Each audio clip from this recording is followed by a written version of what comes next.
Good morning. My name is Miriam Andrews-Ullman. I'm a member of the Board of Trustees and the UU Singers. Welcome to our service. Unitarian Universalism encourages an open-ended search for meaning in life and a commitment to asking our values to shape our actions. We are a pluralistic religion that draws wisdom from many sources. We welcome all people into our beloved community of whatever age, race, class, ethnicity, physical ability, sexual orientation, gender identity, or religious background. We welcome especially those worshiping with us for the first time. Guests are welcome to participate in any activities in our community. Welcome team members are wearing green name badges and ready to answer any questions you may have if you're a visitor or new to this congregation. Pastoral care team members are wearing yellow name badges and are able to talk with you if you have life transitions or need assistance. We invite everyone to join us downstairs after service for coffee and snacks so we can get to know each other better. I'd also like to share with you this morning our Covenant of Right Relations that our Healthy Congregations Task Force worked very hard on with a lot of congregational input, and we voted to approve in the annual meeting. We commit to this covenant in order to put our values and principles into action in all our relationships. Loving kindness is the root that connects us, guiding our actions in building a beloved community. We come together in love and justice, where people of all identities are equal, included, and welcomed. Generosity underlies all aspects of our contributions of time, energy, finances, talents, and emotional support. Remembering each person's inherent worth and dignity in all matters at all times, we strive to interact with empathy, understanding, and openness, using direct, respectful communication. When disagreements arise, we agree to pause to allow for calming and conscious discernment. We'll use a process of reconciliation to address unresolved conflicts. We recognize that our diversity and individuality are an opportunity to learn about and deepen our understanding of each other. And we'll continue sharing this in worship services and team meetings so that we can begin putting those words into action. Thank you all for being with us today.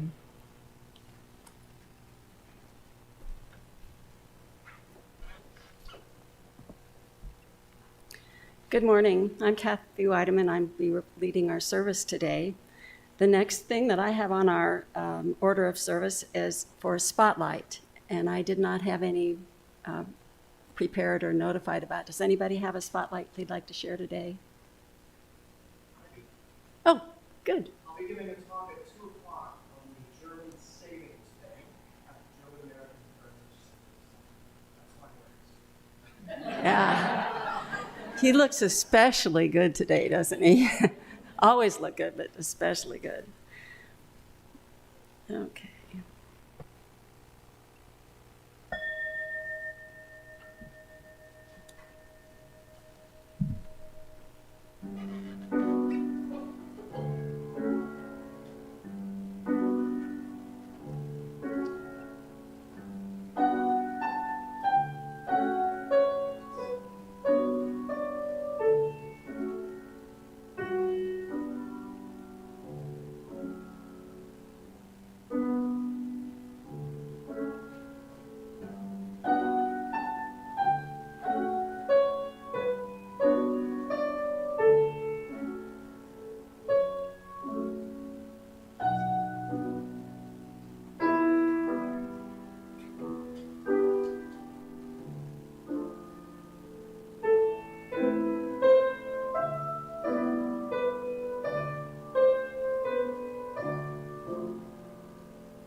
I welcome you this morning with words by Reverend Tom Owen Toll.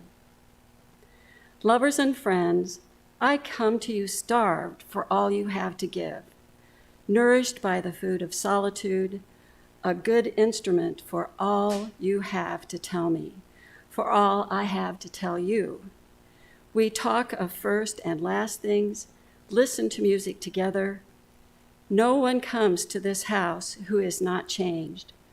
I meet no one here who does not change me. Welcome, one and all, to our Unitarian Universalist religious community. We welcome you, whoever you are, whatever tradition, gender, race, sexual orientation, or age you represent. In our presence, you may walk the ways of truthfulness, service, and holiness. And through all your days and nights in our presence, may you experience love. Now we'll light the chalice, and please join in saying what's on the, do we have the chalice lighting on the, there we go. If you'll read along, I'll light the chalice. Yesterday, our distant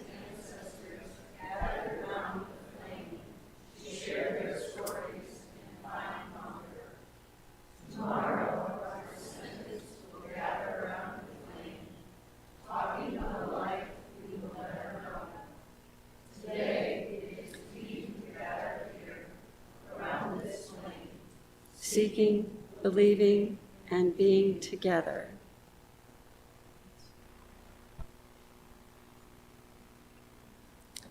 And now we have the message for all ages, or the opening hymn, number 345.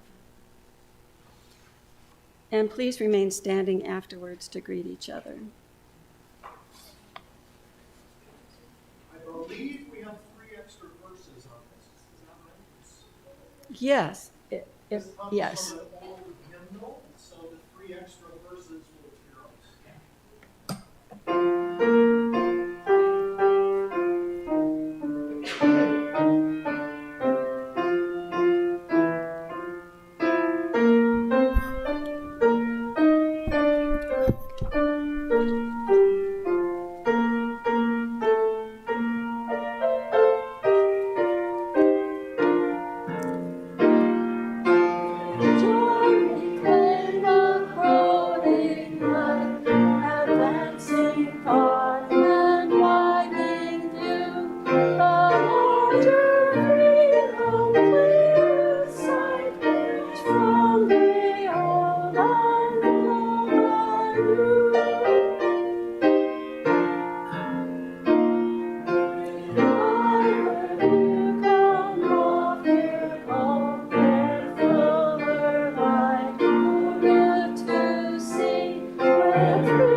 Okay.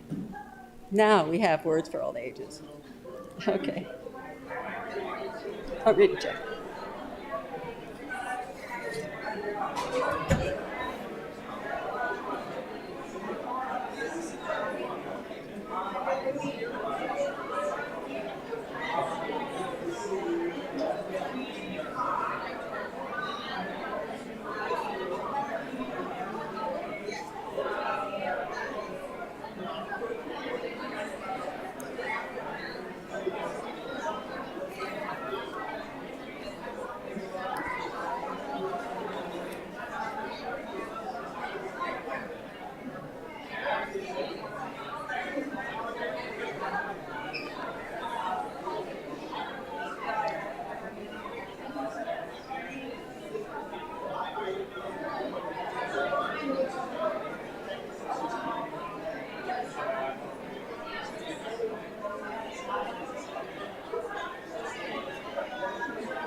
I like seeing all the chatting. It's fun. Hopefully I can get it to tie into what we're going to talk about today. But if the kids would mind coming forward, we got a little activity.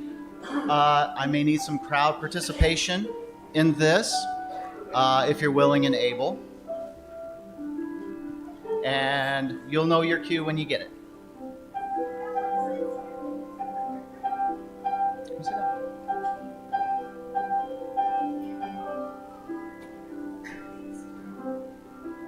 Come sit down.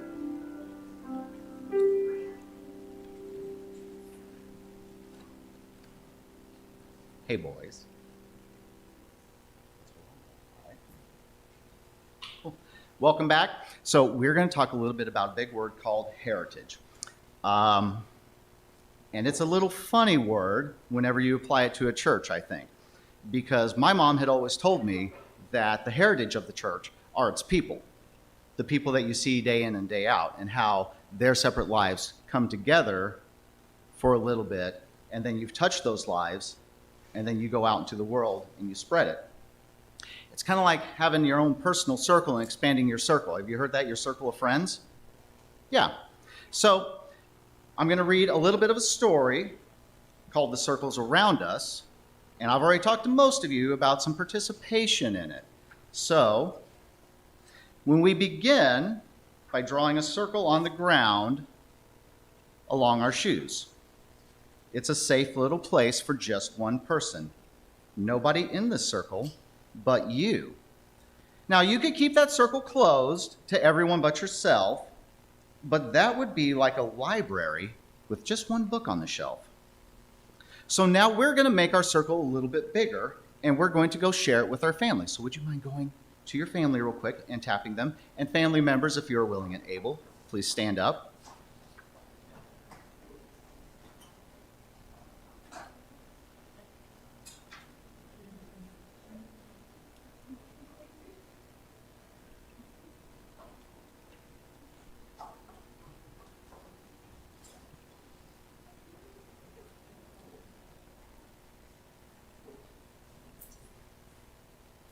And now we see that we've added more to our family in this circle of caring. And it becomes a little bit happier, doesn't it? Because it's happy to see your parents and your family, right? As more loved ones come to stay. And wouldn't it be even better if all of your friends could come and play or bring some other people into our circle to stay? So please get up. And parents, too, find somebody to invite into your circle.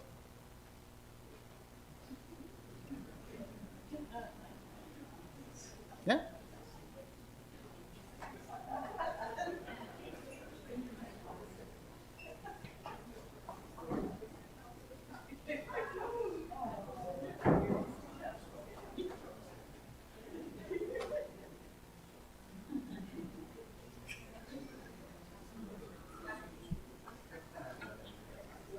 And we're going to invite more people into our circle. So we're going to draw our circle even bigger and bigger than it's been. And we're going to let a few more people come in. I want everybody to be standing. We're going to go do this. Come on. We're going to invite everybody.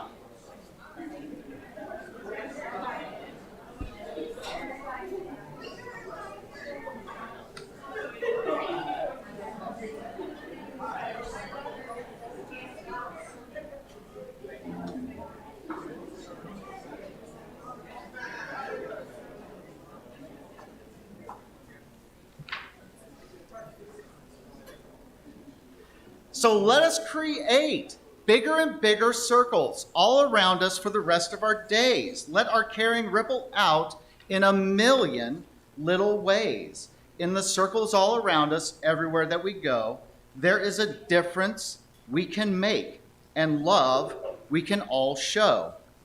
As our circles grow and grow, and we watch them wonder-eyed, remember that the first little circle started with just the love you hold inside. And I didn't think this would work that well, so I'm very happy. And as people, we all have our circles. And when we expand, we show, just like it said, that the ripples will carry out.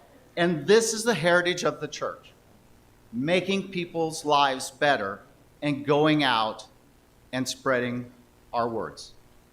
Thank you.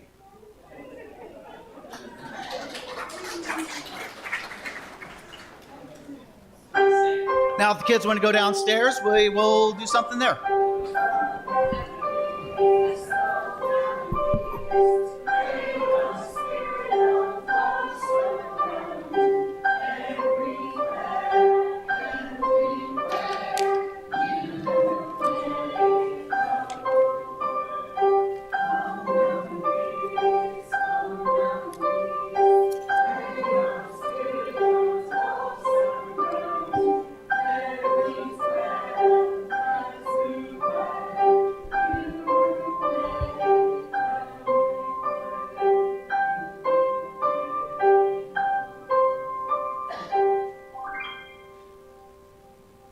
Good morning. I'm Ann Harrington, a member of the Pastoral Care Associates Ministry team. As we gather today, we pause to reflect on what lies in our hearts. In this time of sharing, we take a moment to recognize our personal joys and sorrows and to read from the book of joys and sorrows those personal life events you have chosen to share with us.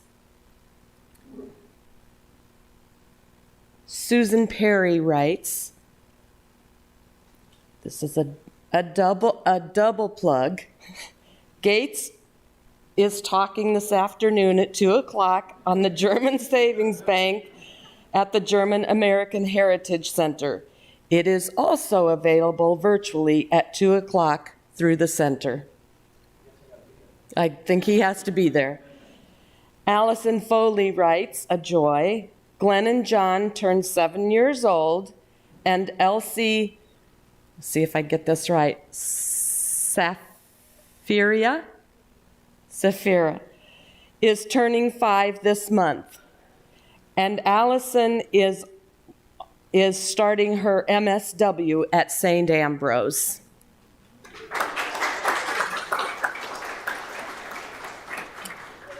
There are no sorrows. Do we have anything online? No, that's fine. Thank you.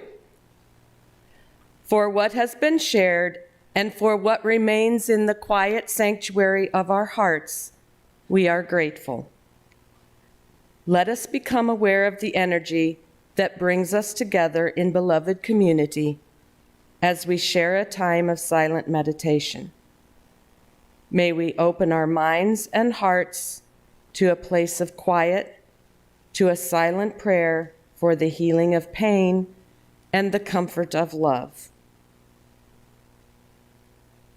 You are invited to come forward and light a candle during the musical meditation.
I have chosen to talk about ministers from our past today to look at our heritage. I think it was wonderful that we started off with so many children and our circles that we formed together, and finally one big circle. And I think the ministers that I'm going to talk about would feel very, very happy about that as well. And so thank you for all that allowed that to happen, kind of, I think, even more spontaneously than we thought it would. So thank you. I picked two ministers. One is Tom Owen Toll. He was not a minister during any of the time that I was here, but there has been a lot of talk about him. I think, is there anybody here who was here when Tom Owen Toll was here? So we do have people that were here and that knew him, and it's my privilege to talk a little bit more about him today.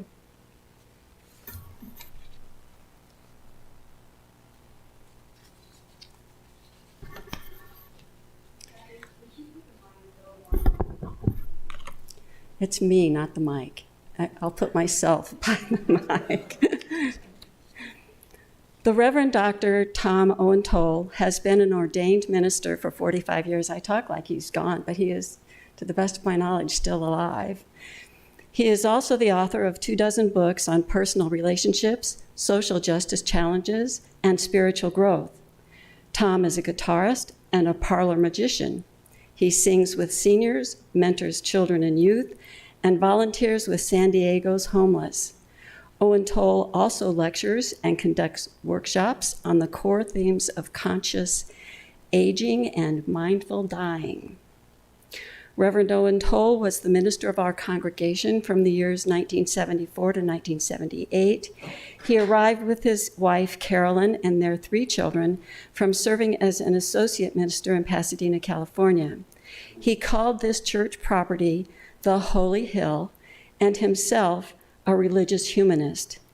Today I'm going to share you a part of a sermon that he gave on September 14th, 1975, entitled, "Is Faith Obsolete?"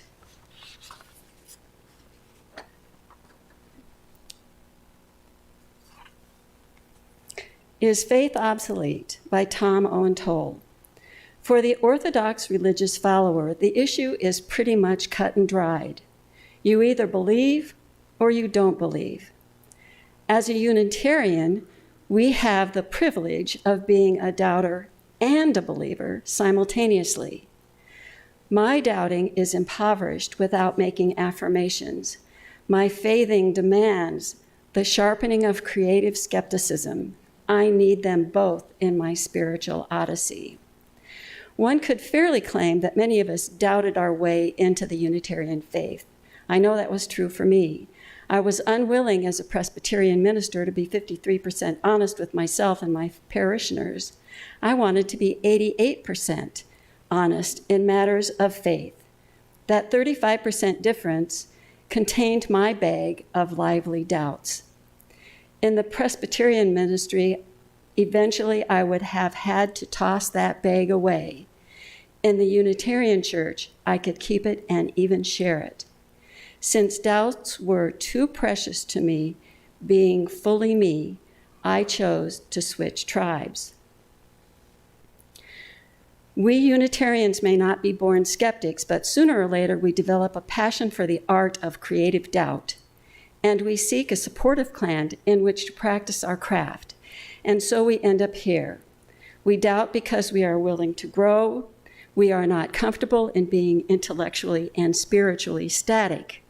We want to open up new avenues of exploration.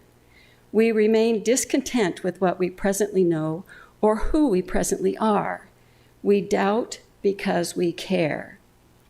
Columbus doubted that the earth was flat, and we all know what he did about it.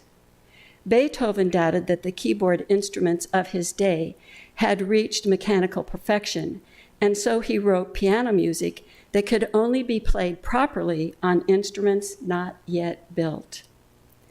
Every scientific advance depends upon a scientist doubting that the conclusions of his or her predecessors are final, and acting on the basis of that doubt.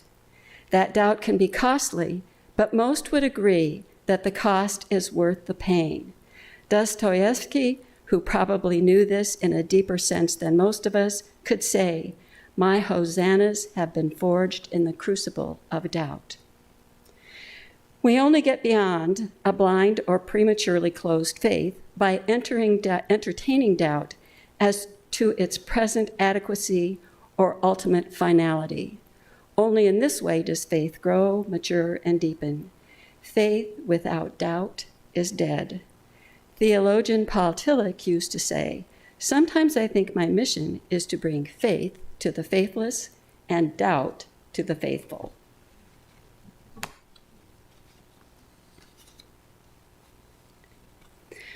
The willingness to question, to be unsure, to doubt is the mark and posture of a Unitarian. As liberal religionists, we are invited to live with ambiguity. I think that's the singly toughest challenge of being a Unitarian. Most people thirst after certainties, big ones, small ones, any kind they can get their hands on. They want to know that this route is good and that path is bad. They covet simplistic choices. But as far as I can tell, life really doesn't come that way. But doubt isn't enough by itself. And we Unitarians know that. We choose to live with doubt, but not by doubt. We live by faith, by the claims and commitments of our singular faiths. Doubt alone leads to despair, pessimism, and cynicism. And as someone rightly noted, the only deadly sin is cynicism. The cynic has no desire, no room, no capacity to cultivate faith. The cynic is a person who looks both ways before crossing a one-way street. He's a funny guy, and if you want to laugh, you can go right ahead. The epitaph on the tombstone of a cynic reads, "I expected this, and here I am." I have always admired Albert Camus as one of the most daring, insightful thinkers of our era. We are a thoroughgoing skeptic, but he never lapsed into cynicism. In looking at the universe, he found not purpose, but absurdity. For Camus, the universe was deaf to our passionate cries for meaning, and yet Camus refused to choose a nihilistic option. He said, "I will defy absurdity and live compassionately, come what may." He also declared, "In the midst of winter, I finally learned that there is in me an invincible summer." Albert Camus helps me in moments of anguish to live creative and compassionately and to avoid the clutches of cynicism. When skepticism doesn't fall prey to cynicism, it can lead to the maturing of one's faith. Zorba claimed, "My faith is a mosaic of unbelief." I would also add, my skepticism is a mosaic of belief. In short, they interlace. They are inseparable fellow travelers. I am doubting Thomas. I am also faithing Thomas. I live beyond reason, and despite doubt, I live in faith. Faith is not contrary to reason, as many traditionalists assert. Faith to me is reason grown courageous. So much of my life is grounded in faith, so much of what really matters. Another way to put this is to say our faith is not really tested in intellectual realm, but in the cauldron of action. As the Gospel of John states it, we do need truth. Jesus said that faith can move mountains, and he was entirely right. Mountains can indeed be moved, one shovel at a time. Faith is incomplete without action, abortive without commitment, which literally means to send yourself with. So when we make a faith claim, we affirm a full value. We are also called to send ourselves with. I like the story that is told of Professor Toy of Harvard University, who was a pioneer in giving the world the modern understanding of the Bible. He was told that his task would be hopeless. Prejudice would build a wall around him that he could never remove. "Why," they said to him, "you cannot change people's views about the Bible. You couldn't do it in a lifetime. It would take 500 years. But one day, Professor Toy faced his class and began his lecture with the following remark: "I've been told that it may take 500 years to change the current view about the Bible, and I'm beginning this morning." I was counseling a person the other day who felt locked into a painful impasse. Intellectually and emotionally, he was ready to make a breakthrough and to forge a new life. But he kept on saying, "I can't do it. I can't do it." To which I replied, "I believe you may not be ready to do it. I even believe that you won't do it. But I will not agree that you can't do it. The can'ts in your life and my life are few, and this isn't one of them." One final area of concern. Someone has remarked that religion is what you do with solitude. That's only half the story. Religion is always what you do with community. And I know that my faith needs and yearns for the goading and support provided in this church community. Okay. I have a little bit more to say on those issues, but I think we have something next.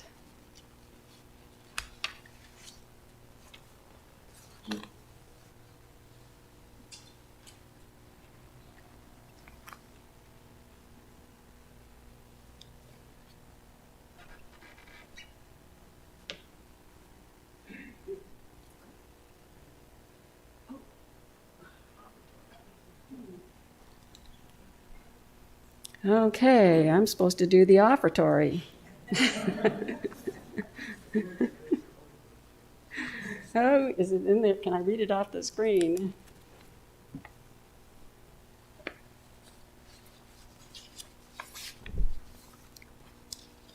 Okay, I must be Columbus. I'm doubting the world is flat here. I think I must have something against offertories.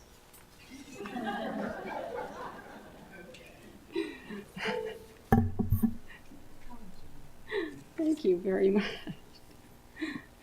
This congregation is supported by the pledges of our members and friends. The offering provides an additional opportunity for expressing generosities by those attending today's worship. We are sharing the plate offering this month with the project of the QC. Please be as generous as you are able.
Thank you.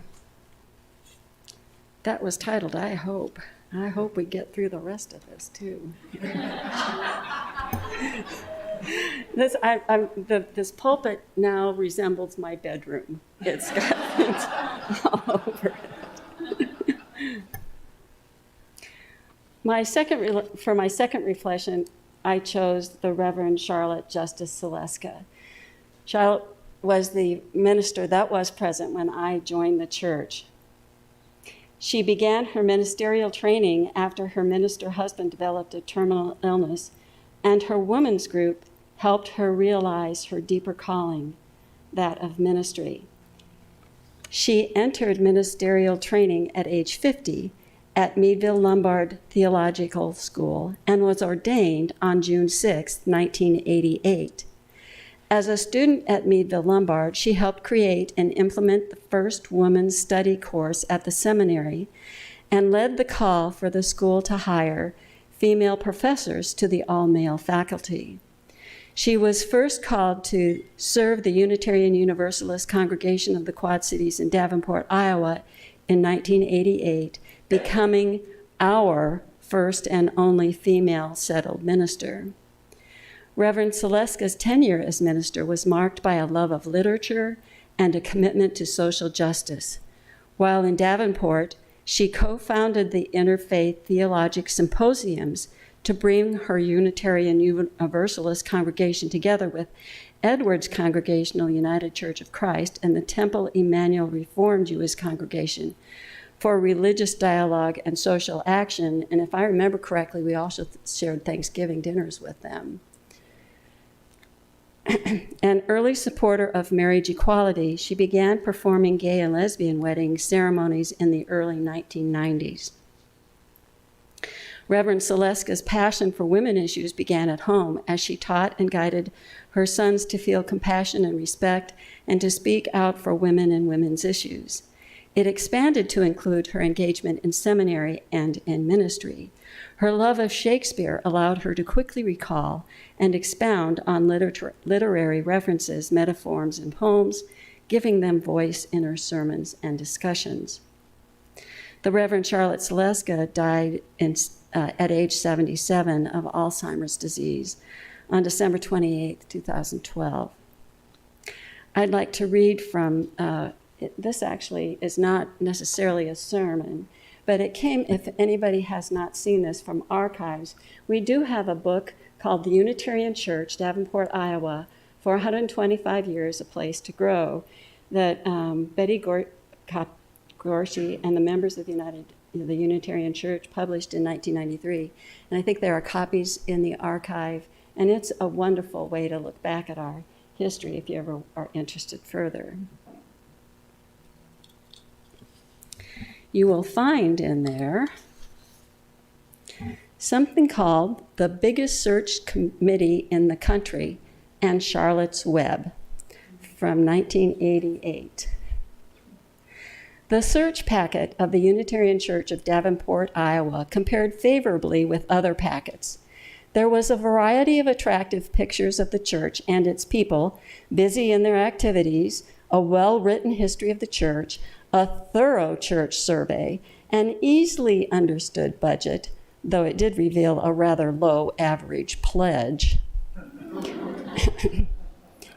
Enticing, I'm not sure that's changed, is that what the laughter is?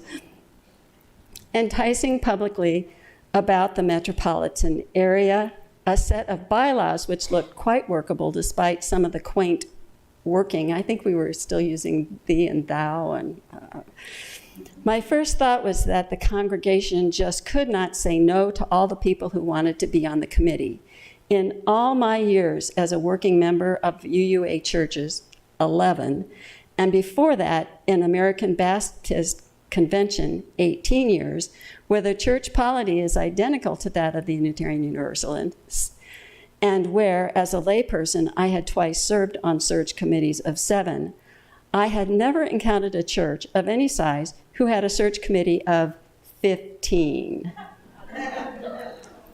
As I studied the packet in detail, I encountered the reason for the supersized search committee. It was in the bylaws. 15 members specified. When I finally met the committee, I was interested to ask what they might know of the reason why the bylaws would have 15 members. I had seldom seen bylaws that specified any particular number, and never that large. But to my disappointment, no one knew of the history of that specification. I had good associations with all committee members. I'm just going to list a few of who she mentioned, but because some of us, I think, remember these people. Joan Burke, who first met me at the airport. good-natured and resourceful Jim Mientes, committee co-chair, who transported most of the committee to me in Cedar Rapids for a pre-candidating sermon, Kathy Kirschbaum, and Jerry Walla, the kindred spirit, who also majored in English and had the sensitivity I usually associate with English majors, and who patiently endured my fascination at the locks. Ellen Barchman, the great question asker and strong humanist, but without an interest in a men's group, but with an interest in a men's support group.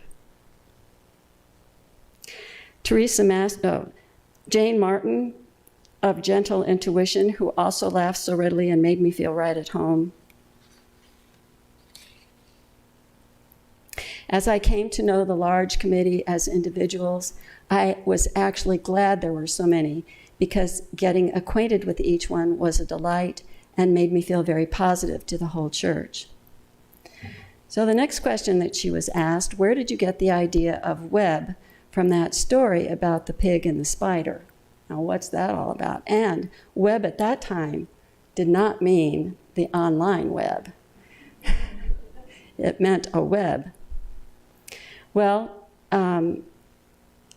when she responded, when people respond, as they often do, to my Charlotte's Web, which was her weekly newsletter that she called Charlotte's Web, when they talk about it with the assumption that it is a lucky connection to the story about a pig and the spider, I enjoy telling the story of how it actually came about, which is because of that story, but it is also much more and related to the Super Search Committee.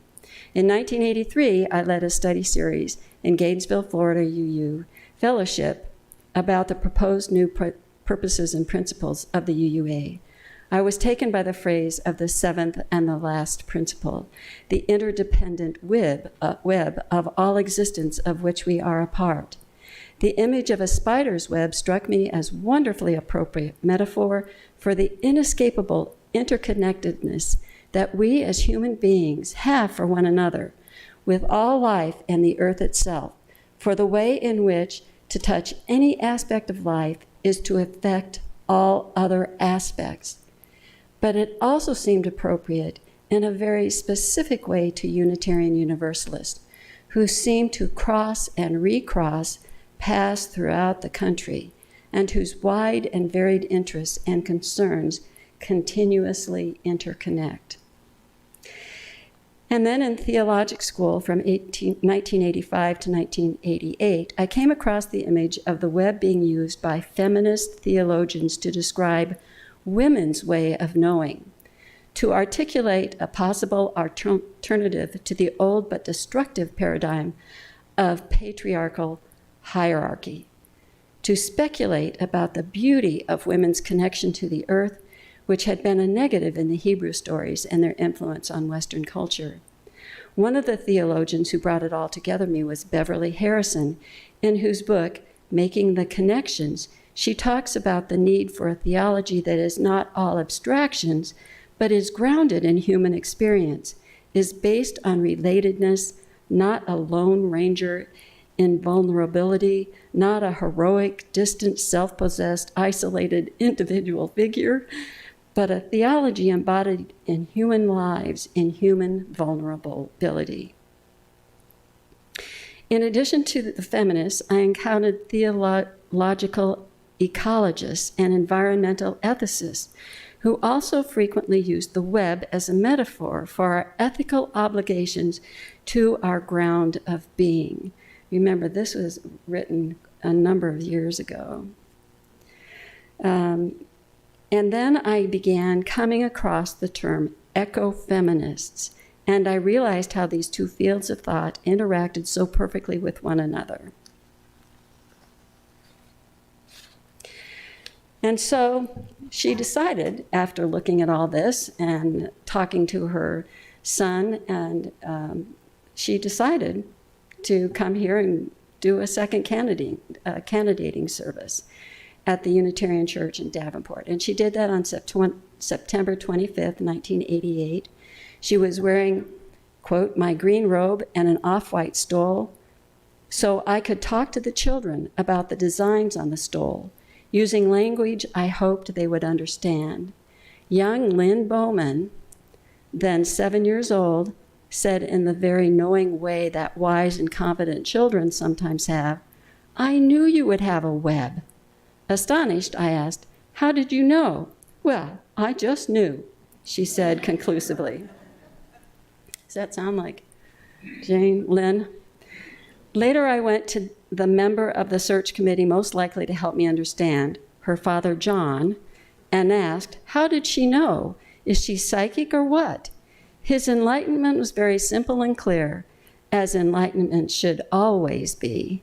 He explained that with so much discussion in the House about the ministerial candidate, Charlotte, Lynn had just naturally thought of Charlotte's web. And then and there, I decided to take the web as my talisman, to use it as the title of my weekly news column, to let it become whatever it would become, allowing the wisdom of a child to lead me. And I think I'll stop there. I think that's a wonderful place to stop.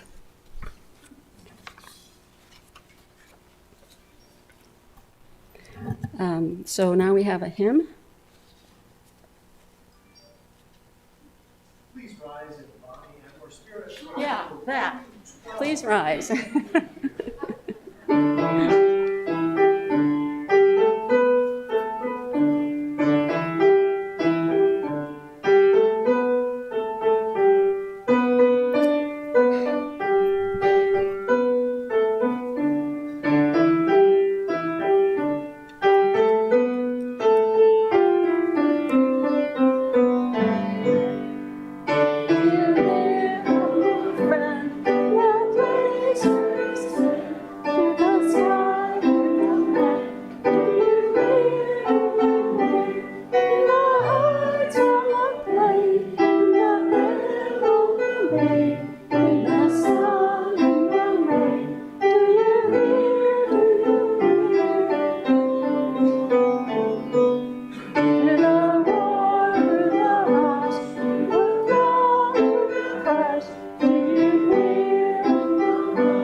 And now if you'll join me in saying the words to Extinguishing the Chalice.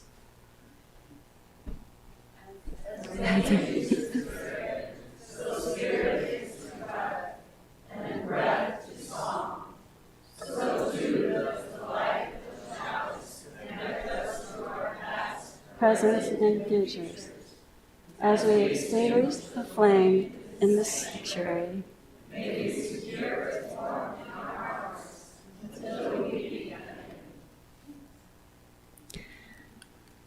For closing words, I'm going to read the religious humanist 23rd Psalm, who was written actually by Reverend Saleska's husband, Dr. Reverend Charles D. Saleska.